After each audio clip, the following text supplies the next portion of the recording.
dalam rangka memperluas cakupan kepesertaan sekaligus sebagai upaya meningkatkan pengetahuan masyarakat mengenai manfaat program jaminan kesehatan dan prosedur memperoleh pelayanan kesehatan. Namanya siapa sebelumnya? Alfi, Mbak. Pak Alfi, berarti saya manggilnya Pak Alfi. Saya lihat tadi dari antrian luar sampai ke ruangan dalam rame ya? Iya. Itu setiap harinya rame? Setiap hari rame. Boleh dong nanya-nanya tentang BPJS ini. Yang pertama itu mau nanya, apa saja sih syarat untuk menjadi peserta dari BPJS? Baik, Mbak. Kalau persyaratan pendaftaran peserta baru untuk menjadi kepesertaan JKN, pertama melampirkan kartu keluarga, kemudian KTP atau akte kelahiran kalau seandainya belum menggunakan KTP, kemudian rekening tabungan untuk peserta kelas 1 dan kelas 2. Peserta itu aja sih persyaratan yang wajib untuk peserta. Oke, berarti Pak Alfi persyaratan itu meliputi kartu keluarga, KTP, lalu akte kelahiran sama buku tabungan juga. Nah, ini setelah mendaftarkan diri dengan persyaratan yang sudah ditentukan, apakah sudah langsung terdaftar namanya di BPJS terus langsung mendapatkan kartu itu bagaimana?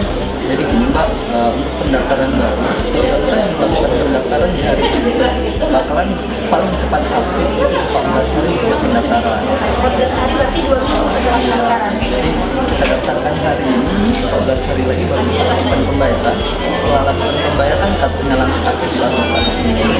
Oh, di luar. BPJS Kesehatan melakukan sosialisasi kepada PNS aktif di bawah naungan organisasi Korps Pegawai serta badan usaha di wilayah Provinsi Jambi guna mencapai target UHC. Untuk Vaskes ini sendiri itu menyesuaikan dengan alamat KK atau KTP atau bagaimana? Untuk Vaskes tingkat pertama itu kita sarankan untuk terdekat dari tempat domisili, tapi tetap sesuai pilihan dari peserta. Nah, Pak Alfi, misalkan saya ingin mendaftar nih, apakah harus ke kantor cabang? Sedangkan di kantor cabang itu kan setiap hari antriannya rame dan mungkin saya juga tidak punya waktu untuk mengantri. Itu bagaimana? Jadi gini, Mbak, untuk pendaftaran kita loket-loket pendaftaran nggak hanya di kantor cabang BPJS Kesehatan. Mbak bisa melakukan pendaftaran dari situs kita bpjskesehatan.go.id. Mbak juga bisa lakukan pendaftaran di kantor camat yang bekerja sama dengan BPJS itu di Kota Jambi. Itu kantor camat Jambi Timur, itu Mbak bisa lakukan pendaftaran di sana. Kemudian di Lipo Mall Mbak juga bisa pendaftaran di sana. Selain itu Mbak juga bisa lakukan pendaftaran lewat aplikasi kami, nama aplikasinya Mobile JKN. Jadi dari aplikasi Mobile JKN tersebut, selain pendaftaran, Mbak juga bisa lakukan perubahan data dari aplikasi tersebut. Mbak juga bisa lakukan pengaduan dan keluhan dari aplikasi tersebut. Jadi sebagian besar yang Mbak tunggu kalau seandainya ngantri ke kantor cabang, sebagian besar sudah ada di aplikasi Mobile JKN. Dan selain itu juga Mbak bisa lakukan pendaftaran dan hal lain dari care center kami 1-500-400. Sistem pelayanan kesehatan di era BPJS Kesehatan mengutamakan optimalisasi di fasilitas kesehatan tingkat pertama FKTP seperti puskesmas, klinik pratama, maupun dokter praktek perorangan yang bekerja sama dengan BPJS Kesehatan dalam menyediakan layanan kesehatan bagi masyarakat. Tadi kan Bapak bilang ke saya hanya menggunakan modal jika itu aplikasinya dari BPJS ya. Untuk pengaduan dan pengeluaran itu untuk menggunakan aplikasi tersebut cepat nggak ditanggapi? Ini fast respon nggak pengaduan atau pengeluarannya? TLA keluhannya sama, sebelum 3 hari atau maksimal 7 hari untuk SLA pengaduan dan keluhan sama semua lewat aplikasi dan tidak kesehatan nggak ada beda. Nggak ada beda berarti? Cuma bedanya kalau 3 hari ya setelah pengaduan?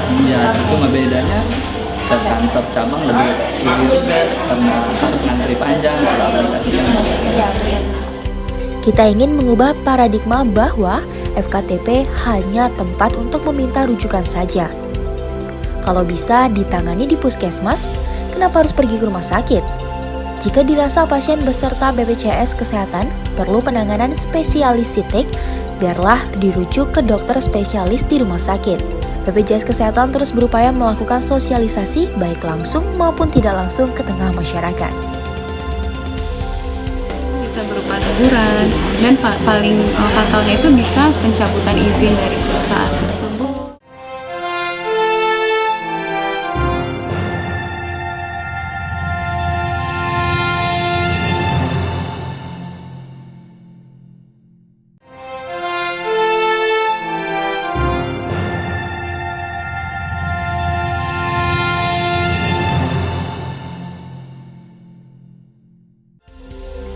Tujuan diberlakukannya program jaminan kesehatan nasional ini adalah untuk memenuhi kebutuhan kesehatan masyarakat yang layak yang diberikan kepada setiap orang yang telah membayar iuran atau iurannya dibayar oleh pemerintah. Ibu siang ini mau nanya-nanya ini soal BPJS tapi untuk ke badan usaha sama pegawai swasta. Kenapa sih pegawai swasta dan badan usaha itu harus mendaftarkan dirinya sebagai peserta BPJS? Sesuai dengan peraturan Presiden nomor 111 tahun 2013 itu di pasal 6 ayat 2 dan 3 itu diatur kewajiban kerja dan anggota keluarganya sebagai peserta jaminan kesehatan nasional Kartu Indonesia Sehat. Perusahaan yang dimaksud itu adalah perusahaan BUMN, perusahaan besar, menengah, kecil, dan mikro. Nanti masuknya ke dalam segmen pekerja penerima. Berarti harus ya, diharuskan. Ya, memang diwajibkan bagi pemberi kerja dalam hal ini adalah perusahaan mendaftarkan seluruh pekerjanya dan anggota keluarganya sebagai peserta. Jadi jaminan kesehatan yang dijamin itu bukan hanya untuk pekerjanya Oh, saja. berarti bukan hanya untuk pekerja, tapi si keluarga juga mendapatkan. Jumlah jiwanya itu ada 5. Jadi iuran dibayarkan nanti itu adalah untuk mencakup 5 jiwa. Pekerjanya itu sendiri, istri atau karyawannya, sampai anak ketiga. Masyarakat sebagai peserta jaminan kesehatan nasional yang diselenggarakan oleh BPJS Kesehatan dan stakeholder terkait tentu perlu mengetahui prosedur dan kebijakan pelayanan dalam memperoleh pelayanan kesehatan sesuai dengan haknya.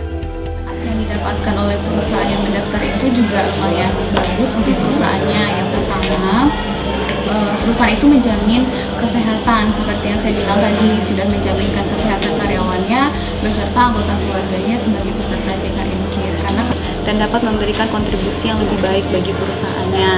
Yang kedua yaitu perusahaannya mengeluarkan biaya yang pasti, karena kalau sama-sama kita ketahui ya Mbak ya, sakit itu bisa datang untuk siapa saja dan di mana saja, termasuk bagi karyawan juga yang beresiko juga pekerjaannya terhadap penyakit. Kalau misalnya dalam perusahaan itu ada karyawan yang sakit dan memerlukan biaya yang besar, contohnya misalnya jantung, gagal ginjal, kanker. Kalau misalnya perusahaan itu sudah menjaminkannya ke JKN, tentunya biaya pasti itu sudah jelas ya. Kalau misalnya tidak, tentunya biayanya lebih besar yang dikeluarkan oleh perusahaan. Apalagi ini juga menanggung anggota keluarganya. Nah, kalau misalnya anggota keluarga juga yang sakit, tentu biaya perusahaannya lebih besar lagi. Sesuai amanat Undang-Undang Nomor 40 Tahun 2004 tentang Sistem Jaminan Sosial Nasional atau SJSN dan Undang-Undang Nomor 24 Tahun 2011 tentang Badan Penyelenggara Jaminan Sosial atau BPJS. Yang ketiga, perusahaan juga sudah berkontribusi dalam program JKN ini karena salah satu prinsip program JKN ini adalah gotong royong. Jadi perusahaan juga sudah ikut bergotong royong dengan mendaftarkan, membayar iuran. Itu juga dapat dimanfaatkan oleh saudara-saudara kita yang lain yang membutuhkan biaya pelayanan kesehatan. Nah, mau tanya juga nih Bu Kiki, apa sih sanksi kepada perusahaan yang tidak mendaftarkan ke pihak BPJS? Mengacu kepada peraturan PP nomor 86 tahun 2013 di mana di situ diatur bagi perusahaan yang tidak mendaftarkan karyawan beserta anggota keluarganya itu nanti sanksinya mekanismenya melalui pemerintah berupa teguran tertulis dan paling fatalnya itu bisa pencabutan izin dari perusahaan tersebut. Begitu. Tetapi mekanismenya harus dari BPJS Kesehatan. Kita koordinasi dengan pemerintah, baik itu Disnaker, perizinan, dan kejaksaan. Itu nanti kita koordinasi semuanya terkait sanksi tersebut. Ditetapkan bahwa operasional BPJS Kesehatan dimulai sejak tanggal 1 Januari 2014 pada pola pelayanan BPJS.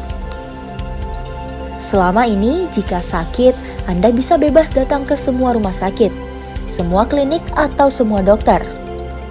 BPJS Kesehatan melakukannya melalui upaya kepatuhan, di mana kami pertamanya melakukan kunjungan terhadap badan usaha yang belum daftar tersebut, limpahkan ke kejaksaan untuk diterbitkan surat kuasa khususnya, seperti itu. Selanjutnya ya, Mbak? Iya. Iya. Nah, saya dengar nih ya, katanya baru-baru ini ada aplikasi untuk perusahaan mempermudah mendaftarkan dirinya di BPJS. Itu apa sih aplikasinya, Bu Kiki? New Edabu, New Edabu. elektronik data badan usaha. Jadi itu tujuan dari aplikasi tersebut memudahkan badan usaha. Yang pertama untuk daftar dulu, bisa daftar secara online di aplikasi tersebut. Yang kedua juga bisa bagi perusahaan yang terdaftar, itu juga bisa menambahkan karyawannya di aplikasi tersebut. Jadi nggak perlu datang ke kantor BPJS Kesehatan lagi. Gitu. Silahkan diproses di aplikasi tersebut, baik itu penambahan karyawan, Atau pengurangan pengurangan. karyawan, update data, dan juga bisa untuk cetak tagihan perusahaan itu sendiri, mencetak kartu EID bagi karyawan itu juga bisa dilakukan di sana. BPJS Kesehatan menggunakan sistem yang berbeda. Peraturan mengenai pelayanan kesehatan di BPJS yang mengenai membagi dalam 3 tingkatan, yaitu fasilitas kesehatan tingkat pertama atau Faskes pertama. Pelayanan kesehatan dasar yang diberikan oleh puskesmas, klinik, atau dokter umum, disebut juga Faskes primer. Fasilitas kesehatan tingkat kedua atau Faskes 2, pelayanan kesehatan spesialistik oleh dokter spesialis atau dokter gigi spesialis. Fasilitas kesehatan tingkat lanjutan FKRTL, klinik utama atau yang setara, rumah sakit umum, dan rumah sakit khusus. Kita di BPJS Kesehatan Cabang Jambi, kita sudah bikin satu grup di Telegram bagi PIC badan usaha. Jadi bagi yang terkendala dalam hal penggunaan EDABU-nya itu bisa disampaikan ke kita. Nanti kita bantu prosesnya dari sini. Jadi memang tujuannya itu memang benar-benar untuk memudahkan badan usaha itu sendiri. Terkait operasional aplikasi ini, nanti BPJS Kesehatan memberikan user kepada PIC perusahaan itu untuk mengoperasionalkan aplikasinya. Diberikan user dan password pertamanya. Nanti silakan perusahaan mengganti passwordnya sendiri. Nah, disitulah nanti badan usaha melakukan proses-prosesnya, baik itu penambahan, pengurangan, updating data. Nanti setelah diproses harus di-approve ke kantor cabang BPJS Kesehatan. Nanti setelah di-approve oleh BPJS Kesehatan baru datanya itu terproses. Terima kasih, Bu Kiki. Kita tidak bekerja dengan seluruh rumah sakit. Kita tidak kerjasama dengan seluruh rumah sakit. Ada beberapa rumah sakit yang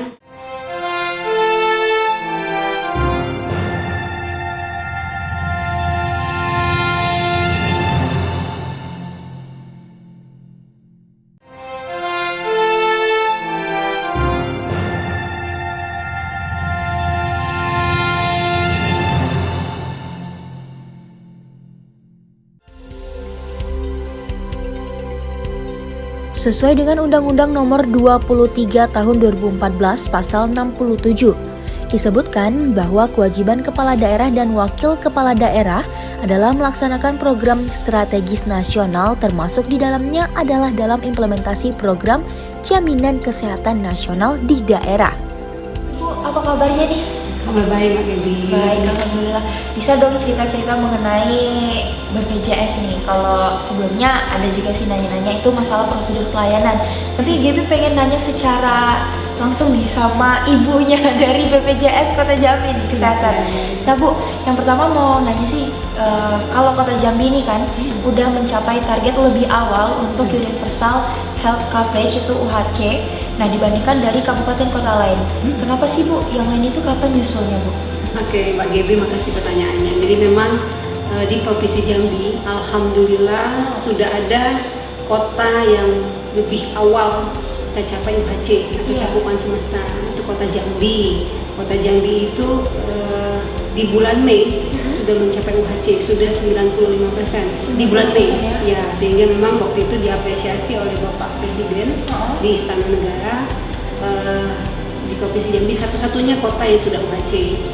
Dan harapan kami prestasi Kota Jambi ini juga menginspirasi kabupaten-kabupaten lain yang ada di Provinsi Jambi. Di wilayah kerja saya itu ada Kabupaten Muara Jambi yang saat ini sudah 69%. 69%. UHC itu kan targetnya 1 Januari 2019. Itu dalam peta jalan Sistem Jaminan Sosial Nasional.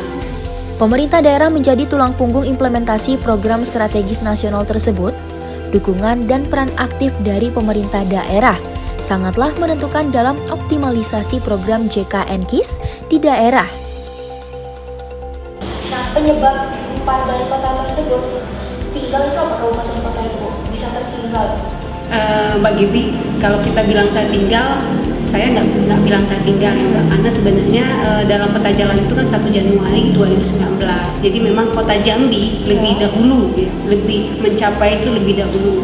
Yang lain sedang berproses. Jadi bukan tertinggal. Saya optimis, kita optimis ini bisa mengejar gitu ya. Karena dukungan pemerintah kabupaten itu juga dukungannya kita juga melakukan banyak komunikasi, koordinasi, sehingga memang harapannya UHC ini bisa tercapai sesuai target. Jadi nggak tertinggal Pak. Kepesertaan program JKN-KIS di Provinsi Jambi sampai dengan bulan April 2018 adalah sebesar 66,26% atau 2.292.266 jiwa di seluruh Provinsi Jambi. Jadi di wilayah kerja saya tadi 1 kota dengan 4 kabupaten itu saat ini sudah terdaftar peserta JKN-KIS itu sejumlah 1,352 juta jiwa. Sakit itu mahal gitu ya. Nah, kalau satu orang yang sakit itu dibantu oleh banyak orang yang sehat. Jadi ayo yang sehat daftar jadi peserta JKN-KIS. Jangan tunggu sakit. Jangan tunggu sakit. Saat kita sehat karena berarti kita bantu yang sakit. Alhamdulillah saya sehat, Mbak Gaby sehat, kita bantu teman-teman yang sakit.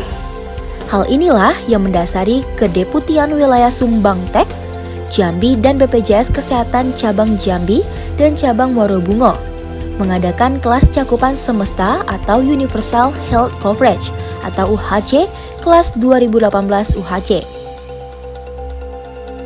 Yang perlu kita ketahui juga kan bahwa para pemilik badan usaha itu harus mendaftarkan karyawannya ke BPJS Kesehatan.